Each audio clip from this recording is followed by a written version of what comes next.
Joo.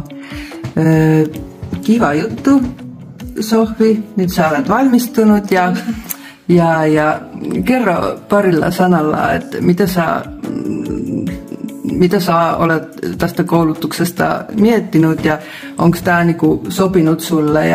No on ollut tosi joustava aikataulu, mikä on ollut mulle hyvä, koska mä teen muuten paljon töitä, niin mä en olisi muuten saanut, jos olisi ollut tosi tarkka aikataulu, niin en olisi saanut sitä mitenkään sovitettua mihinkään väliin.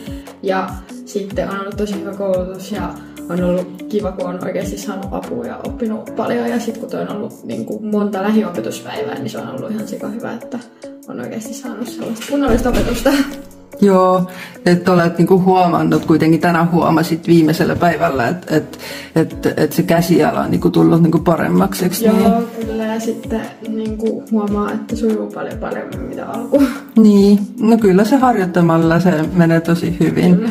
Joo, onneksi olkoon sulle ja kiitos, että sä valitsit minun opetuksen. Joo, kiitos. No niin, moi Roosa, mitä sä olet oppinut tässä koulutuksessa ja oletko sä tyytyväinen siihen koulutukseen? Olen. Erittäin tyytyväinen. Joo. Voisitko sanoa parilla sanalla, että onko se niinku, että mitä sä odotit siitä ja onko se niinku tullut kaikki selväksi? No siis odotuksiahan mulla ei niinku oikein ollut. Että toi etäopetus oli mun sellainen, mikä oli niinku mulle hyvä. Mm-hmm.